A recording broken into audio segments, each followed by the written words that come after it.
Welcome to Intercession Connects the World, Chapter 5. In this chapter, I will share on the Holy Spirit and his significant role in the lives of believers. Intercessors must rely on the Holy Spirit. The Holy Spirit is part of the Trinity. While the Trinity is not explicitly mentioned in Scripture, the concept of the Trinity, one God in three persons, referring to Father, Son, and Holy Spirit, is clearly presented in several key passages, and I will pick three. Number one, the baptism of Jesus in Matthew chapter 3, verses 16 to 17. After he was baptized, Jesus came up immediately out of the water, and behold, the heavens were opened, and he, referring to John, saw the Spirit of God descending as a dove and lighting on him. And behold, a voice from heaven said, "This is my beloved Son, in whom I am well pleased and delighted." So we see Father speaks from heaven, Son Jesus is baptized, and Holy Spirit descends like a dove. Number two, the apostolic benediction, 2 Corinthians chapter 13, verse 14. The grace of the Lord Jesus Christ and the love of God and the fellowship of the Holy Spirit be with you all. So we see Father God, Son Jesus, and Holy Spirit distinctly mentioned in the blessing. Number three, the Holy Spirit as God in Acts chapter 5, verses 3 to 4. Peter said, "Ananias, why has Satan filled your heart to lie to the Holy Spirit? You have not lied to men, but to God." The Holy Spirit is directly called God, confirming his divinity. Let's look at the role of the Holy Spirit from three aspects. At the end of his ministry, Jesus promised his disciples that he will not leave them as orphans, but he will send the Holy Spirit to guide and teach them.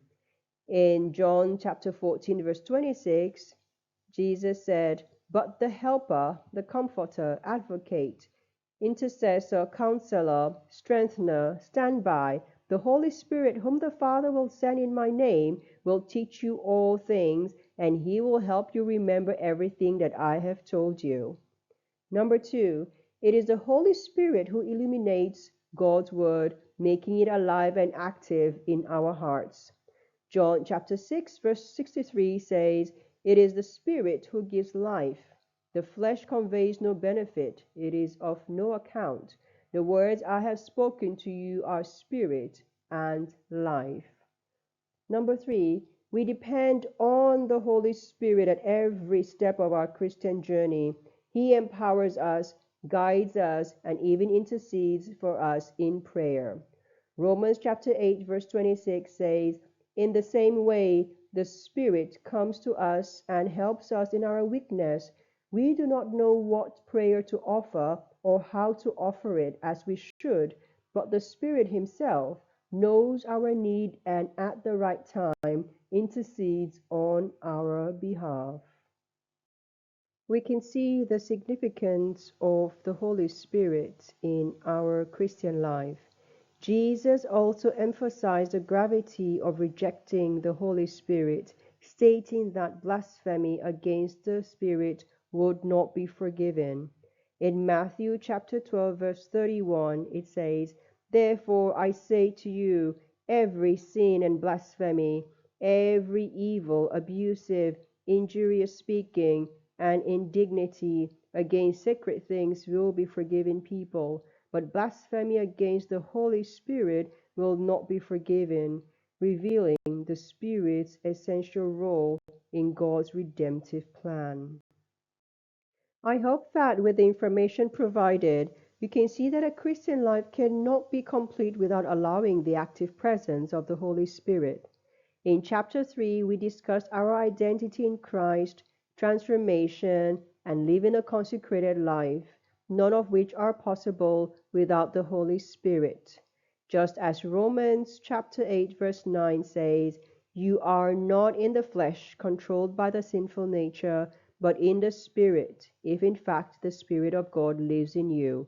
Now, if anyone does not have the Spirit of Christ, he does not belong to him and is not a child of God."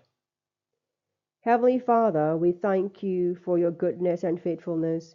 We thank you for the Holy Spirit, who is also the guarantee, the first installment, the pledge, the foretaste of our inheritance, to the praise of your glory.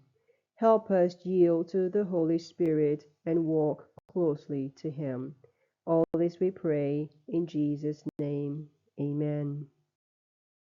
Thank you for taking the time to listen to this sharing. New recordings will be uploaded every 2 weeks, and I hope to see you there. You can learn more about taking the land for God from my website, anniewong.org. For women, please take the opportunity to download the free ebook that I have written. It is a self-edited and self-published book that comes with an application workbook. Do not just read, but apply what you have read. Finally, I would like to end with a prayer. The Lord bless you and keep you. The Lord make his face shine upon you and be gracious to you. The Lord lift up his countenance upon you and give you his peace.